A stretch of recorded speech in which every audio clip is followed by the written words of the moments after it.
Marcus Reed stepped into the Skylux first-class lounge, rolling his carry-on luggage behind him. It had been a long morning, meetings, calls, and a last-minute change to his flight itinerary.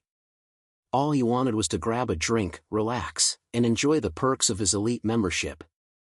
But the moment he approached the check-in desk, he felt it. That look. The kind he'd seen too many times before. The kind that said, "You don't belong here." Behind the counter, a blonde woman in her early 40s, her name tag reading Cheryl, gave him a polite but strained smile. Marcus handed over his black Skylux VIP card. Checking in. Cheryl took the card but didn't even glance at the system before hesitating. "Are you sure this is the right lounge?" she asked. Marcus blinked. "Ah. Here we go." "Yeah," he said evenly. "Pretty sure." Cheryl forced a laugh, shaking her head as if she found the situation amusing. "It's just, this is the first-class lounge." Marcus exhaled slowly. "I know." "Right. Well, we only allow Skylux Premier members and first-class ticket holders." Marcus tapped the counter. "That's why I gave you my card. You gonna check it, or should I seat myself?" Cheryl's smile stiffened. Finally, she ran the card through the system. Then frowned. Then ran it again. She cleared her throat. "I'm sorry, sir, but it looks like your membership isn't active." Marcus's jaw tightened. Because he knew that was a lie. "That's funny," he said, keeping his voice calm. "Because I used the same card just last week in Miami. No problem there." Cheryl shrugged. "Well, I don't know what to tell you. It's not coming up here." Marcus narrowed his eyes. She wasn't even looking at the screen. She was stalling. Before he could say another word, Cheryl turned to the man behind him, a middle-aged white businessman in a navy suit. Her demeanor changed instantly. "Welcome to Skylux," she chirped. "May I see your boarding pass?" The man handed it over. No questions. No double-checking. She didn't even scan his card. Marcus watched as she immediately waved him inside. "Enjoy your stay, Mr. Calloway." The man barely nodded before striding into the lounge. Cheryl turned back to Marcus, her fake politeness back in place. "Like I said, sir. Your membership isn't active. If you'd like, I can direct you to the standard waiting area downstairs." Standard. Marcus clenched his jaw. She wanted him to get frustrated. To walk away. To leave quietly so she wouldn't have to deal with him. But she had no idea who she was dealing with. Marcus leaned against the counter, a slow smirk spreading across his face.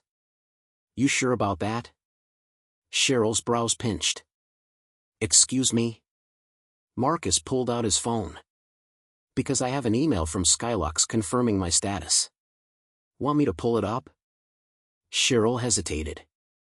Marcus started scrolling, knowing damn well that his membership wasn't the problem. "Or maybe," he continued, "you want to try running my name instead?" Cheryl's posture stiffened. But she sighed dramatically, as if he was wasting her precious time, and typed his name into the system. The second she hit enter, her face dropped. Marcus saw it immediately. "Oh. There it is." Her eyes darted to the screen, then back to him. Because not only did his membership come up, it came up with a priority flag. Marcus Reed. Skylux executive member. Lifetime access. Private jet owner. Cheryl's fingers hovered over the keyboard. Marcus could practically see the gears turning in her head. She had two choices. Let him in, admitting she was wrong. Or double down and find a new excuse. She chose the latter. "I'm afraid I still can't let you in," she said quickly. "Your membership doesn't qualify without a first-class boarding pass." Marcus chuckled. "Ah. So now we're moving the goalposts." He tucked his phone away. "That's interesting," he mused. Because I just watched you let that guy in without checking his pass. Cheryl's lips pressed together. I assure you, sir, that was different. No, it wasn't. Marcus crossed his arms. But don't worry. I'm happy to wait. Cheryl blinked. Wait? For what? Marcus glanced at his watch, then smiled. For my associate. Cheryl frowned. Your associate. As if on cue, a tall, broad-shouldered white man in a custom-tailored suit strode into the lounge, scanning the room before locking eyes with Marcus. His face lit up. Reed! There you are. Cheryl's body went rigid. Because this wasn't just any man. This was Gregory Sutton, Senior VP of Skylux Aviation. A man whose face was printed on the company brochures. Sutton approached Marcus and shook his hand. Didn't realize you were flying out today, he said. What are you doing out here? Marcus motioned toward the counter. Apparently, I don't qualify for entry. Sutton's brows shot up. He turned to Cheryl, his expression darkening. Is that right? Cheryl visibly swallowed. I didn't recognize him, sir, she stammered. Sutton's eyes narrowed. You didn't recognize one of our biggest private aviation clients? Cheryl's face turned white. Marcus? He just smiled. Because now? Now, this was about to get fun. Cheryl was trapped, and she knew it. Her face had drained of color, her hands nervously hovering over the keyboard as if she could somehow undo the mistake she had just made. Gregory Sutton, the Senior VP of Skylux Aviation, was staring at her like she was the dumbest employee in the building. So, he said slowly, you're telling me that Marcus Reed, was denied entry? Cheryl fumbled for words. I didn't realize who he was, she stammered. I was just following policy. Marcus let out a low chuckle. Oh, we both know that's a lie. Cheryl's lips pressed together. Gregory turned back to Marcus, shaking his head in disbelief. This is ridiculous. Come on, let's get you inside. Marcus didn't move. Instead, he glanced at his watch. Then he smirked. Actually, I think I'll stay right here for a bit. Cheryl blinked. What? Gregory looked just as confused. Reed, what are you doing? Marcus leaned against the counter, completely at ease. Oh, don't mind me, he said, flipping through his phone. I'm just waiting for a few people. Gregory raised an eyebrow. Who? Before Marcus could answer, the lounge doors swung open. Two men walked in, both in black suits, both carrying leather briefcases. Cheryl's posture stiffened immediately. Because these weren't just any guests. These were board members of Skylux Aviation. The kind of people who signed paychecks and decided who kept their jobs. Gregory's face lit up. Speak of the devil. He clapped Marcus on the back. Gentlemen, you're just in time. Have you met Marcus Reed? The two men, Richard Hale and Thomas Nguyen, both turned toward Marcus and smiled. Marcus, Richard said, shaking his hand. Good to see you again. I heard you were flying out today, Thomas added. Didn't realize you'd be waiting out here like a commoner. Marcus chuckled. Yeah, about that. He motioned toward Cheryl. Apparently, my membership isn't valid. Both board members stopped smiling. Cheryl's breathing hitched. What? Richard said, his voice dangerously calm. She told me I didn't qualify, Marcus continued, watching Cheryl slowly wither under the weight of their gazes.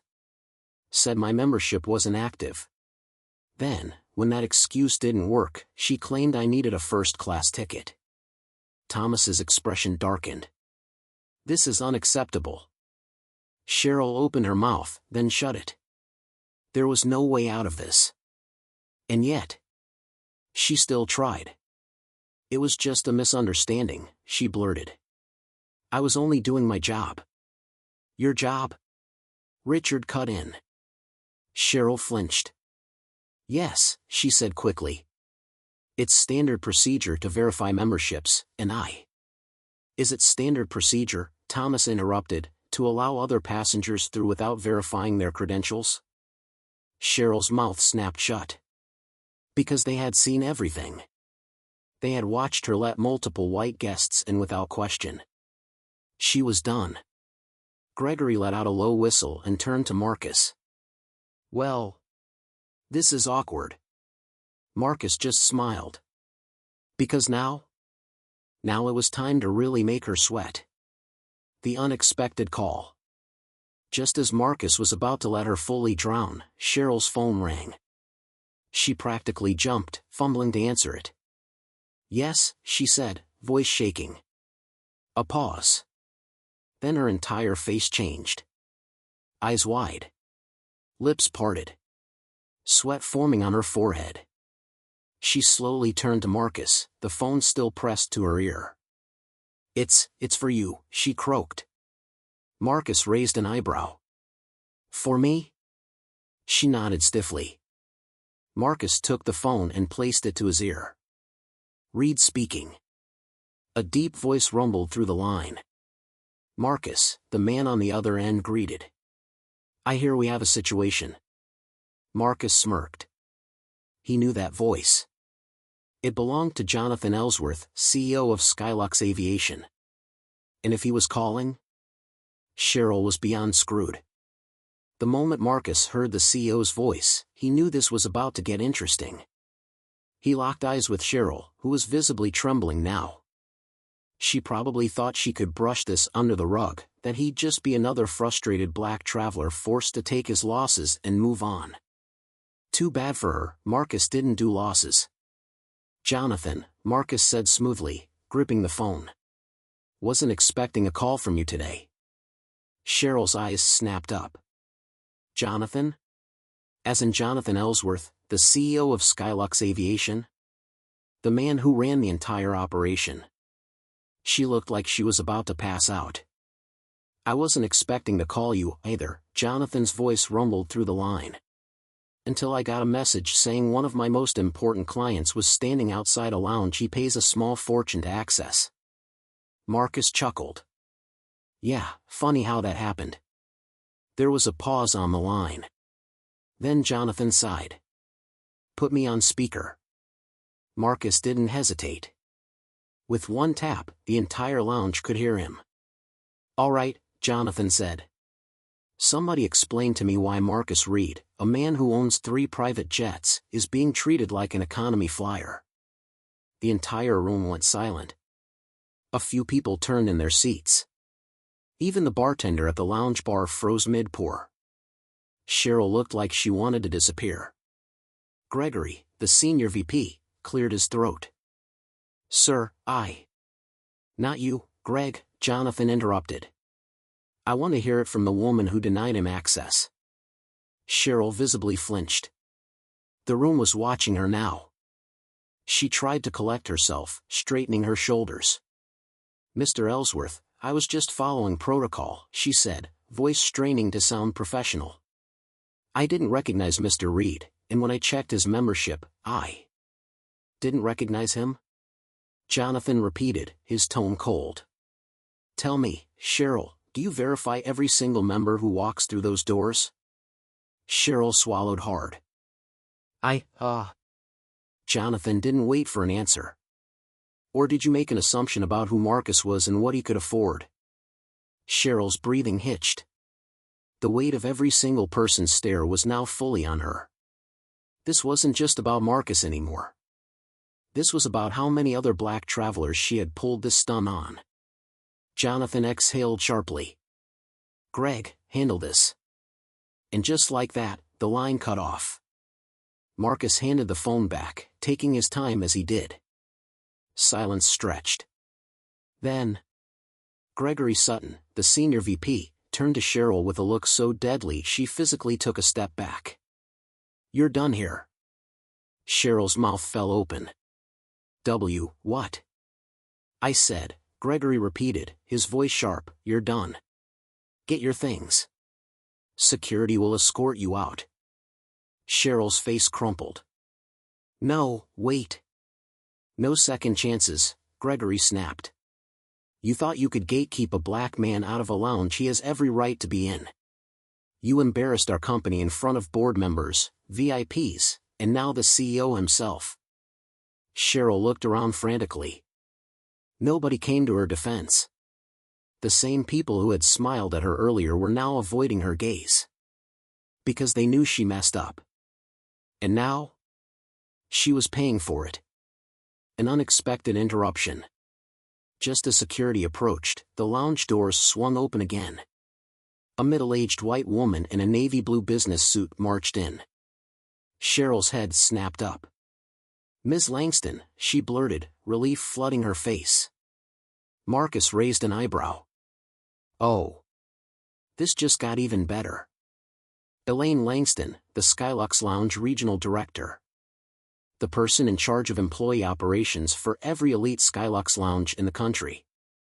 Marcus had met her once before. And she? Didn't like him very much. Elaine's heels clicked aggressively against the marble floor as she approached. What the hell is going on here? She demanded. Her eyes darted to Cheryl, then landed on Marcus. Her expression soured. There it was. That same look Cheryl had given him earlier. Like she already decided he was the problem. Mr. Reed, she said, her voice dripping with fake politeness. Is there an issue? Marcus smiled. Because this? This was about to be fun. The ultimate checkmate. Gregory stepped forward first. Elaine, he said tightly. Cheryl denied entry to Marcus Reed. Claimed his membership wasn't valid. Then moved the goalposts to say he needed a first-class boarding pass. Elaine blinked. Then, without missing a beat, she turned to Marcus. Well, she said, still forcing that polite smile, do you have a first-class ticket? Gregory froze. So did Richard and Thomas, the board members. Because they knew what she was doing. Elaine was trying to pull the same stunt Cheryl did. Trying to find any excuse to make this Marcus's fault. Marcus exhaled slowly. Then? He pulled out his phone. Swiped through his emails. And turned the screen toward her. The room gasped. Elaine? She went stiff. Because on the screen was an exclusive Skylux Aviation email. Marcus Reed. Skylux private member status. Jet scheduled for departure, Terminal 3. Silence. A deafening, painful silence. Elaine's lips parted slightly. You're flying private? She asked, her voice weak. Marcus smiled. That's right. Then, why are you in this lounge? Marcus's smile widened. Because I own the damn plane. And I felt like getting a drink before takeoff. Elaine looked like she wanted to scream. Cheryl? She looked like she wanted to cry. Gregory stifled a laugh. Marcus, he said, shaking his head, you're a menace. Marcus shrugged. I just like proving a point. Elaine sighed through her nose. Then she turned back to Cheryl. Escort her out. The security guards didn't wait for a second command. Cheryl pleaded one last time. Ms. Langston, please. Elaine cut her off. You embarrassed this company. You're fired. And just like that? Cheryl was dragged out of the lounge in front of everyone. Marcus gets the last word. As soon as she was gone, Elaine turned back to Marcus, still clearly furious. Mr. Reed, she said tightly, please enjoy the lounge. Marcus grinned. Oh, I plan to. Then? He grabbed his drink from the bar, casually lifted it in the air, and smirked. To Cheryl. A few guests laughed. Elaine stormed off. And Marcus? He sat back, took a sip, and enjoyed the sweet, sweet taste of victory. Marcus had won. Cheryl was gone. Elaine had been publicly embarrassed. And now? Now he had the entire lounge watching him like he was a celebrity. But Marcus wasn't done. Because some victories deserve an encore. He leaned back in his plush lounge chair, slowly stirring his drink as murmurs spread across the room. Some people were whispering, others pretending not to stare. And then, a waiter in a pressed uniform rushed over, eyes wide with panic. "Mr. Reed, sir. I didn't realize you were here. Can I get you anything? A meal? Another drink? Perhaps a..." Marcus raised a hand, cutting him off with a lazy smile. "Relax, man. I'm good." The waiter visibly exhaled. Marcus wasn't mad at him. He was mad at the system. The same system that made black men like him have to prove themselves over and over again just to be treated with basic respect. But today, the system lost. Just as he was about to sip his drink, his phone buzzed. A message. From Jonathan Ellsworth, the CEO. "Marcus, can you meet me at Terminal 3? Something important came up." Marcus arched an eyebrow. Terminal 3 was for private aviation. Whatever this was. It wasn't just about the lounge anymore. He stood, grabbed his bag, and strolled toward the exit. The same staff who had ignored him when he walked in. Now they were tripping over themselves to hold the door open. Marcus smiled. Because nothing was funnier than people realizing they messed with the wrong one. An offer he couldn't ignore. Marcus arrived at Terminal 3, where a sleek black SUV was waiting on the tarmac. Jonathan Ellsworth stepped out, dressed in a crisp gray suit. He wasn't alone. Standing beside him was a tall, no-nonsense black woman in a red power suit. She looked like she owned the world. Marcus recognized her immediately. Monica Graves. Skylux's chief operations officer. The real muscle behind the company. And if she was here? This wasn't just a meeting. This was a play. Jonathan smiled as Marcus approached. "Appreciate you coming," he said, extending a hand. Marcus shook it. "Figured it had to be important," he said. "What's up?"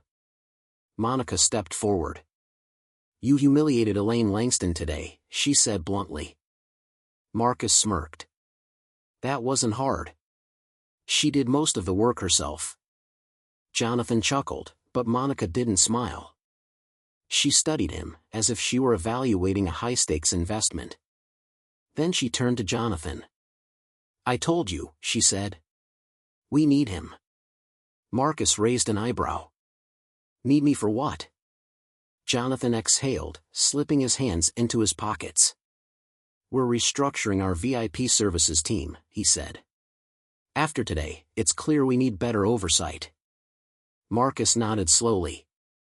"Smart move." Monica's eyes narrowed. "We want you to lead it." Marcus froze. "Come again?" Jonathan stepped in. "We're offering you a position. Vice President of Luxury Client Experience." Marcus blinked. Then let out a low laugh. "You want me to work for Skylux?" "We want you to help us fix it," Monica corrected. "Because let's be real, this company has an image problem." Marcus folded his arms. "So you want me to be the black face of the operation? Smooth things over, make Skylux look progressive?" Monica didn't flinch. "No," she said. "I want you to build something that actually works. Because if we don't, this company won't survive the next decade." Silence. Jonathan sighed. "Look, Marcus. We screwed up today. And I don't expect you to forgive that overnight. But you saw the problem firsthand. You know the system is broken. And if you say no, it's just going to keep happening." Marcus let that sink in. This wasn't just some corporate PR stunt. This was a real opportunity. A chance to change things from the inside. He exhaled. "Salary?" Monica smirked. "Name your number." Marcus grinned. "Well, damn. Y'all must really need me." Jonathan chuckled. "You have no idea. Marcus shook his head, thinking it over. Then, he smiled. "All right," he said. "Let's talk." The full circle moment. 1 month later, Marcus walked through Skyluxx first-class lounge, but this time, he wasn't a guest. He was in charge. A brand new title on his business card. VP of Luxury Client Experience. The first order of business? Firing Elaine Langston. The second?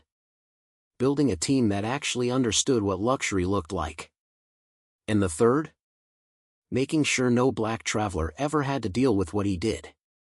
As he passed by the check-in counter, the staff stood straighter, eyes filled with recognition. No more hesitation. No more "Are you sure you're in the right place?"